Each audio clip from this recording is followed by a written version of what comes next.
សួស្តីអ្នកនរគ្នាខ្ញុំយូអ៊ីថ្ងៃនេះយើងនឹងបន្តស្ដីរឿងផ្ដាំស្នាចេញពីការយល់ច្រឡំភាគ5ភាគ6របស់យើងទាំងអស់គ្នាមុននឹងចូលទៅកាន់សេរីរបស់យើងអ្នកដែលទៅមកថ្មីកុំភ្លេចជួយ Subscribe ហើយនិង Like និង Comment ឲ្យខ្ញុំម្នាក់មួយផងតែកុំឲ្យថាខ្ញុំនិយាយច្រើនឥឡូវយើងចូលទៅកាន់សេរីរបស់យើងទាំងអស់គ្នាឥឡូវហ្នឹងខ្ញុំលើកពីផ្សាយរឿងភាគមុនបន្តិច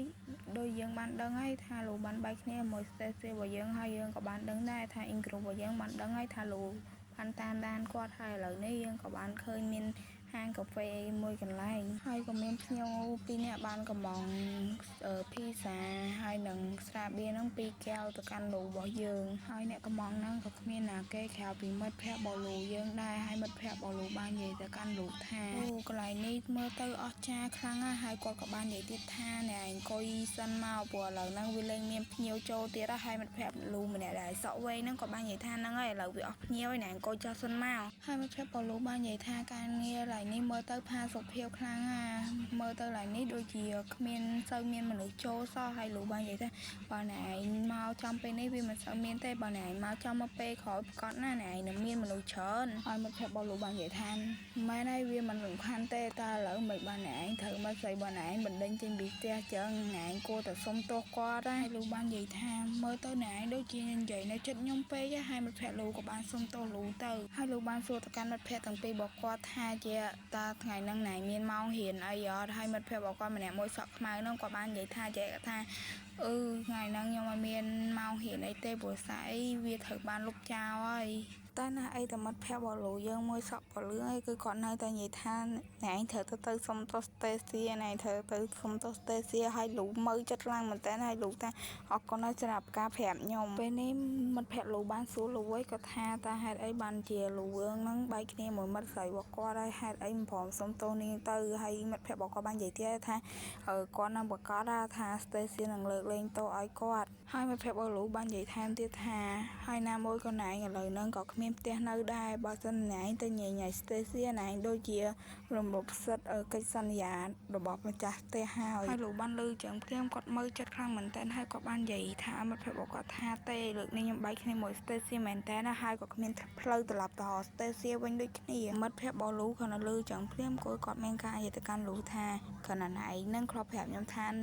Stacy ហ្នឹងគឺជាស្នេហាដំបូងរបស់អ្នកឯងហើយមិត្តភ័ក្តិរបស់លោកបានសួរទៀតថាហើយចុះឥឡូវអ្នកឯងមានកន្លែងស្នាក់នៅអត់ហើយមិត្តភ័ក្តិរបស់លោកថាចឹងទៅអ្នកឯងត្រូវតែសុំ Stacy ត្រូវវិញហើយមិត្តភ័ក្តិរបស់គាត់អ្នកដែលជាសក់វែងហ្នឹងក៏បាននិយាយថាបើសិនតែគាត់មិនដឹងខ្លួនខុសទេមានន័យថាគាត់ហ្នឹងមិនមែនជាមិត្តភ័ក្តិរបស់យើងទេហើយលូហ្នឹងក៏គាត់មើលចិត្តខ្លាំងមែនតើហើយមិត្តភ័ក្តិរបស់លូបានសួរលូថាហេតុអីបានជាណៃមិនព្រមទៅសុំជំនួយអំពីឪពុកម្ដាយរបស់អ្នកឯងខ្ញុំប្រកាសថាឪពុកម្ដាយរបស់អ្នកឯងនឹងមិនបណ្ដោយឲ្យអ្នកឯងទៅដេកតាមចិញ្ចើមផ្លូវទេហើយលោកបាននិយាយថាអ្នកឯងនិយាយចឹងព្រោះអ្នកឯងមិនដែលស្គាល់គាត់ទេហើយលោកបាននិយាយទៅប្រាប់មិត្តភ័ក្តិទាំងពីររបស់គាត់ថាបើសិនតែខ្ញុំនឹងសុំជំនួយពីឪពុកម្ដាយរបស់ខ្ញុំគាត់នឹងប្រាប់ខ្ញុំលះបង់នៅក្តីសម័យចង់ខ្លាចជាតារាសម្ដែងហ្នឹងហើយលោកបាននិយាយថែមទៀតថាឪពុករបស់ខ្ញុំហ្នឹងគឺគាត់ជាទាហានដែលបានចូលរួមនៅក្នុងសមរភូមិជាច្រើនរាល់ពេលដែលគាត់បានត្រឡប់មកវិញគាត់តែងតែរងរបួសរហូតនេះហើយគឺជាមូលហេតុដែលគាត់តែងតែចង់ឲ្យកូនរបស់គាត់រស់នៅជីវិតធម្មតាហើយលោកបាននិយាយថែមទៀតថាខ្ញុំពូកែច្រៀងហើយនឹងរាំប៉ុន្តែគាត់គ្រាន់តែបង្ខំឲ្យខ្ញុំសិក្សាពីព្រោះគាត់គិតថាជីវិតជាវិជ្ជាករគឺពិបាកខ្លាំងណាស់ប៉ុន្តែតើខ្ញុំអាចធ្វើវាបានទេបើសិនបើខ្ញុំអស់សង្ឃឹមក្នុងការសិក្សាវាជាការប្រសើរណាស់ក្នុងការចំណាយពេលមួយថ្ងៃរបស់ខ្ញុំដើម្បីមើលភាពយន្តនោះឪពុករបស់ខ្ញុំគាត់ចង់ឲ្យខ្ញុំសិក្សាពីផ្នែកពាណិជ្ជកម្មសេដ្ឋកិច្ចឬអ្វីផ្សេងប៉ុន្តែខ្ញុំមិនអើពើខ្ញុំបានត្រៀមខ្លួនដើម្បីចូលរៀននៅវិស័យសិល្បៈរួចទៅហើយពេលដែលខ្ញុំបានប្រាប់គាត់ថាខ្ញុំទទួលការចូលរៀនពីសាកលវិទ្យាល័យហងស៊ូគាត់មានអារម្មណ៍ថារំភើបណាស់ពីព្រោះវាគឺជាសាកលវិទ្យាល័យមួយដ៏ល្បីប៉ុន្តែពេលដែលគាត់ដឹងថាកូនប្រុសរបស់គាត់បានចូលនៅផ្នែកសម្ដែងគាត់ស្ទើរតែបាត់បង់ស្មារតីទាំងស្រុងទៅហើយលោកបាននិយាយប្រាប់មិត្តភក្តិគាត់ទៀតថាបន្ទាប់មកគាត់បានប្រាប់ខ្ញុំថាគាត់នឹងផ្ដល់ជំនួយណាមួយដល់ខ្ញុំទេបើសិនបើខ្ញុំមិនព្រមបោះបង់ការសម្ដែងនឹងចោលមុនដំបូងគាត់គិតថាខ្ញុំនឹងបោះបង់វាចោលប៉ុន្តែបន្ទាប់មកខ្ញុំបានយកលុយដែលខ្ញុំបានសន្សំនោះហើយបានផ្លាស់ប្ដូររស់នៅជាមួយនឹង Stacy ចាប់ពីពេលនោះមកបានខ្ញុំរស់នៅដោយឯករាជ្យប៉ុន្តែថ្ងៃមួយខ្ញុំបានរកឃើញថា Stacy បានណាត់ជួបជាមួយនឹងបុរសផ្សេង ហើយមិត្តភក្តិបលូម្នាក់មួយសក់វែងហ្នឹងក៏បាននិយាយថាខ្ញុំយល់ហើយយល់ពីអ្វីដែលអ្នកចង់និយាយហើយតែមិនគួរណាដែលគាត់ត្រូវទុកអ្នកចោលដែរហើយមិត្តភក្តិបលូម្នាក់សក់លឿនហ្នឹងគាត់និយាយថាអូយគួរឲ្យអាណិតខ្លាំងណាហើយមិត្តភក្តិលូរបស់យើងនឹងមានការយំហើយបាននិយាយថាមិនអីទេឥឡូវហ្នឹងណែស្នាក់នៅមួយខ្ញុំមកទោះកន្លែងហ្នឹងវាមានសត្វល្អិតញ៉ៃញ៉ៃតិចមែនហើយវាមានក្លិនមិនល្អមែនប៉ុន្តែឥឡូវហ្នឹងជីវិតឯងកំពុងតែអត់មានឡើងនៅហើយមិត្តភក្តិបលូសក់ខ្មៅហ្នឹងក៏បាននិយាយថាគ្មានផ្លូវដែលលូហ្នឹងទៅនៅមួយឯងទេដោយមានសិទ្ធិមេរោគចឹងលូគ្មានផ្លូវទៅនៅមួយឯងទេហើយមិត្តភក្តិបលូបាននិយាយថាចាទោះបីសត្វល្អិតក៏ដោយក៏វាមានជីវិតដូចជាយើងដែរមនុស្សឆ្កួតមិត្តភក្តិបលូក៏បាននិយាយថាគ្មានផ្លូវដែលលូទៅនៅជាមួយនឹងមនុស្សឆ្កួតដូចជាអ្នកឯងទេហើយមិត្តភក្តិបលូម្នាក់មួយសក់វែងហ្នឹងក៏គាត់និយាយថាលូកុំស្ដាប់បរោះអត់ប្រយោជន៍ហ្នឹងនិយាយអីចាខ្ញុំទៅសួរបុគ្គលិកស្នាក់នៅតាមមានសពបន្ទប់ណានៅសល់អត់ហើយមិត្តភក្តិបលូសក់បលឿនហ្នឹងក៏និយាយថាណែឯងបកាយជាងខ្ញុំណែត្រូវធ្វើឲ្យបានណាហើយមិត្តភក្តិបលូសក់ហ្នឹងក៏បាននិយាយឌៀមដាមទៅវិញថាហ្នឹងហើយខ្ញុំបកាយស្រាប់ហើយអឡុងពេលដែលអ្នកទាំងពីរកំពុងតែឆ្លោះគ្នាដែរនោះលូក៏បាននឹកឃើញពីកិច្ចការផ្ទះដែលគ្រូបានដាក់ឲ្យគាត់ធ្វើថ្ងៃមុនហើយលូក៏បានលាន់មកថាត្រូវឲ្យខ្ញុំស្ទើរតែភ្លេចពីរឿងកិច្ចការផ្ទះរបស់ខ្ញុំហើយគាត់ក៏បានទៅបើកកតាបមើលដើម្បីរកសភៅគាត់ហើយស្រាប់ពេលហ្នឹងគាត់បើកភ្នែកធំមែនតើស្រាប់តែពេលនោះលូគឺគាត់អត់ឃើញសភៅរបស់គាត់ហើយគឺគាត់ស្រែករកសភៅរបស់គាត់ហើយគឺគាត់ចាក់សភៅហ្នឹងចោលទាំងអស់ហើយគាត់ស្រែកនិយាយថាសភៅកត់ត្រារបស់ខ្ញុំនៅណាហើយអេមីននិយាយមែនតើលូគឺដោយអេមីនខ្លាំងមែនតើពេលទៅរកអីអត់ឃើញគឺមានការចាក់សភៅនឹងចោលទាំងអស់តែឥឡូវចូលកាន់ស្រីរបស់យើងវិញហើយលូបានលាន់មកថាសភៅកត់ត្រារបស់ខ្ញុំរកអត់ឃើញទេហើយមិត្តភក្តិរបស់លូបានលាន់មកសួរថាតើណែឯងពងធ្វើអីគេហើយលូបាននិយាយប្រាប់ថាខ្ញុំពងរកសភៅកត់ត្រាហ្នឹងឥឡូវនេះអ្នកនរគ្នាសាក់ចិត្តលេងទៅថាសភៅលូនៅណាឥឡូវនេះយើងបានឃើញលូកំពុងទៅហត់ម្នាក់ឯងហើយគាត់បានស្រែកជេរខ្លួនឯងថាឈួតមែនតើណាខ្ញុំខំដាក់វានៅក្នុងកាបូបប៉ុណ្ណឹងហើយវានៅបាត់ទៀតហើយគាត់បាននិយាយថាគាត់ខំចំណាយពេលអស់ពី3ថ្ងៃដើម្បីទៅសេវាហើយគាត់ក៏បានសម័យទៅឃើញពេលគ្រូគាត់ប្រាប់គាត់ថាបើសិនបើប្អូនមិនធ្វើទេប្អូននឹងទទួលបានការបារាជ័យមួយយ៉ាងធំហើយណាប្អូនហើយលោកបានលាន់មាត់ទៀតថាឥឡូវហ្នឹងវាម៉ោងប៉ុន្មានហើយគាត់បានមើលម៉ោងហើយគាត់ថាអូខ្ញុំប្រហែលជានៅរត់រហូតដល់ប្រហែលជាម៉ោង6ហើយទើបខ្ញុំអាចទៅដល់ពេលនោះលូកំពុងទៅរត់នោះហើយគាត់ក៏បានស្រែកថានៅសល់តែ20នាទីទៀតទេខ្ញុំនឹងទៅទាន់ពេលវេលាពេលដែលលូកំពុងទៅរត់នោះយើងស្រាប់តែពេលនោះយើងក៏បានឃើញដៃបុរសម្នាក់បានមកមើលលូពីលើយើងក៏អាចនឹងដឹងដែរថាដៃហ្នឹងគឺជាដៃណាគេហើយឥឡូវនេះលូមកដល់មុខបន្ទប់ហើយ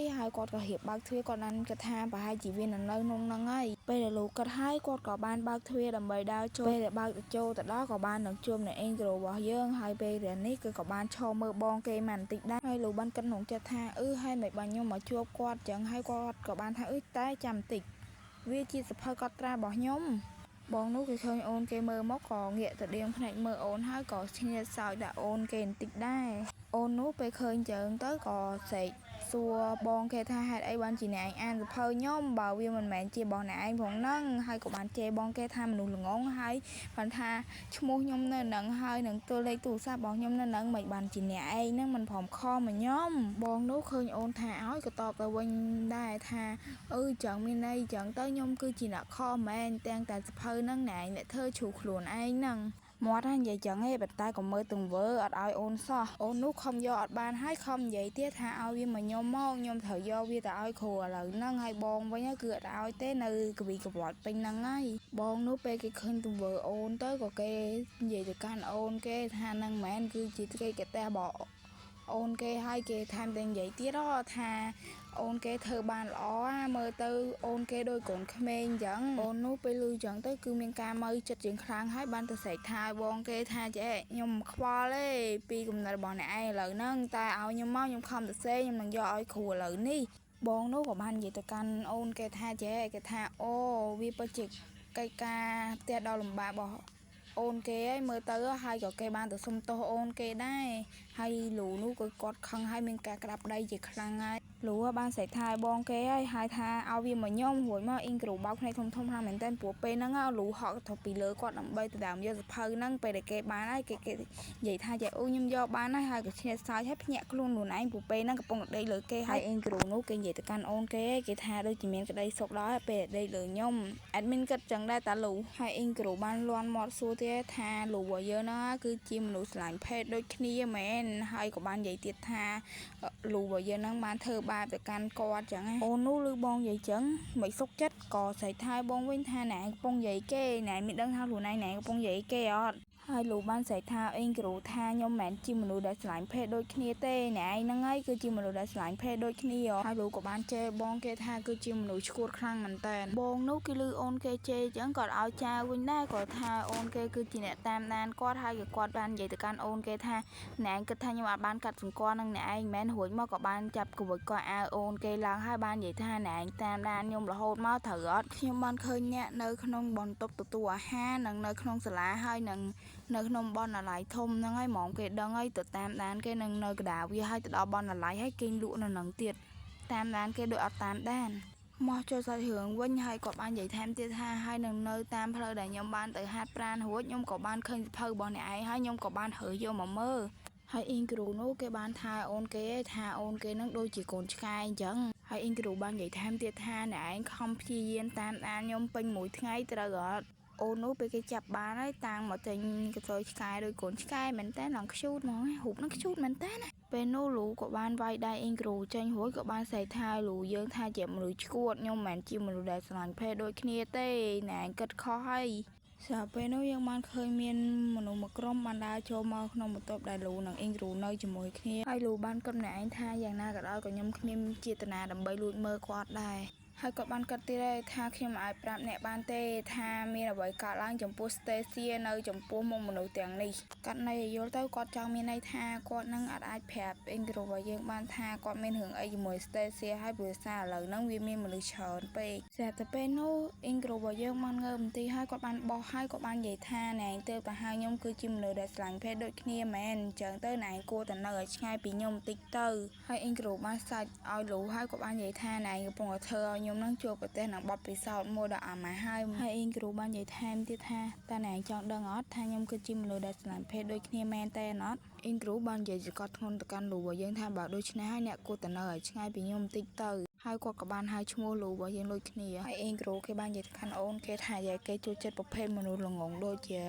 ាលូរបស់យើងហើយមកអ៊ីងគ្រូយើងបានដកឃ្លាចេញពីលូយើងហើយបាននិយាយទៅសារទៅកាន់អូនគេថាគេកាតែរបស់គេហ្នឹងគឺធ្វើបានល្អខ្លាំងណាស់រួចមកគាត់ក៏បានដើរចេញលូនោះគឺឮបងគេនិយាយចឹងក៏បានគិតក្នុងចិត្តអ្នកឯងថាពេលដែលអ៊ីងគ្រូរបស់យើងហ្នឹងទៅសារគាត់បន្តិចហ្នឹងគាត់ក៏មានអារម្មណ៍សប្បាយចិត្តដែរប៉ុន្តែអ្វីដែលមិនសប្បាយចិត្តនោះគឺអ៊ីងគ្រូរបស់យើងបានថាឲ្យលូរបស់យើងហ្នឹងគឺជាមនុស្សល្ងងលូនោះពេលគេនឹកឃើញរួចគេក៏ហត់ទៅឲ្យអ៊ីងគ្រូមកវិញថាមកវិញខ្ញុំអត់ទាន់និយាយអស់ទេហើយពេលដែលហត់ចូលទៅដល់ហ្នឹងគាត់ក៏បានជួបប្រទេសនឹងគ្រូហើយគ្រូបាននិយាយថាឥឡូវណែចង់ទៅណាឥឡូវដល់ម៉ោងត្រូវចូលរៀនហើយណាហើយលូថាដល់ម៉ោងចូលរៀនហើយគ្រូហ្នឹងគាត់ថាហ្នឹងហើយត្រូវដល់ម៉ោងចូលរៀនហើយលូថាខ្ញុំអត់បានរៀននៅម៉ោងហ្នឹងទេគ្រូអត់មានឃើញសិស្សពាក់អាវអីទេហើយគាត់ក៏បានរត់ចេញទៅក្រៅហើយគ្រូបានលាន់មាត់ថាអុយក្មេងៗសម័យឥឡូវឆ្លើយខ្លាំងមែនតើឥឡូវហ្នឹងលូយើងចេញមកដល់ក្រៅហើយតែក៏មើលទឹកមុខគឺឆក់ខ្លាំងមែនតើហើយគាត់បានដើរបដាសើបដាដូចមនុស្សឈួតដល់អ្នកនៅចិត្តហ្នឹងគឺខ្លាចគាត់ហើយស្រាប់ពេលនោះមេឃភ្លៀងហើយលូគឺគាត់ស្រែកថាឈួតមែនតើហើយនេះហ្នឹងមិនមែនជាអ្វីដែលគាត់ត្រូវការហើយលូបាននិយាយណែនថាដោយសារតែវ៉ែនតាទាំងនោះហើយទៅធ្វើខ្ញុំបាត់បង់មិត្តស្រ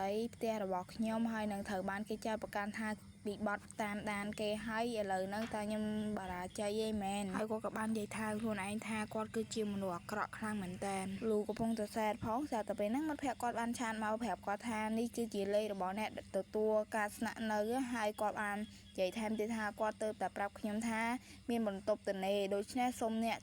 តាក់តងទៅគាត់ឥឡូវនេះទៅមិញហ្នឹងមេឃផ្ទះតែឥឡូវមេឃបាក់ថ្ងៃឡើងចេះហើយលូសប្បាយចិត្តមែនតើហើយគាត់បាននិយាយទៅសារកាន់មិត្តភក្តិរបស់គាត់ថាអ្នកឯងហ្នឹងគឺជ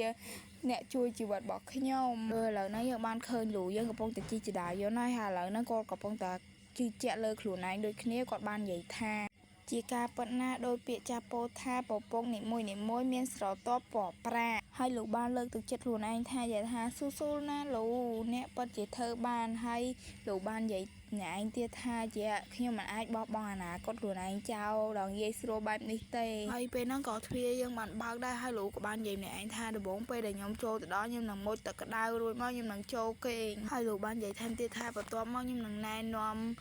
ខ្លួនឯងខ្ញុំនឹងទៅកាន់មិត្តរួមបន្ទប់របស់គាត់ឥឡូវហ្នឹងលោកលន់មកđâyក៏ថាអីយ៉ាខ្ញុំមិនដឹងសោះថាដុំនៅសាលាវាគួរឲ្យខ្លាចបែបនេះលេខបន្ទប់របស់ខ្ញុំគឺ313 លូមើលទៅឃើញបន្ទប់កន្លែងហ្នឹងពិតជាគួរឲ្យខ្លាចហើយគាត់ថាគាត់គួរតែសុំជំនួយពីឪពុកម្ដាយរបស់គាត់ដល់ហើយបានស្រែកថាម៉ែអើយឪអើយជួយកូនហងហើយពេលហ្នឹងលូគ្រាន់តែដើរដល់ប៉ះព្រៀបគឺស្ទុះចូលទៅចាក់សោដើម្បីចូលទៅក្នុងបន្ទប់ហ្នឹងតែម្ដងឥឡូវហ្នឹងវីដេអូយើងចប់ត្រឹមហ្នឹងហើយមិនដែរវីដេអូនេះមានរសជាតិអីគេខ្លះដែរខមមិនប្រាប់ខ្ញុំម្នាក់មួយផងឥឡូវហ្នឹងចប់ហើយបើចង់ដឹងថាសាច់រឿងរបស់យើងទៅជាយ៉ាងណាទៀតចាំជួបគ្នាជាមួយខ្ញុំវីដេអូក្រោយបាយបាយ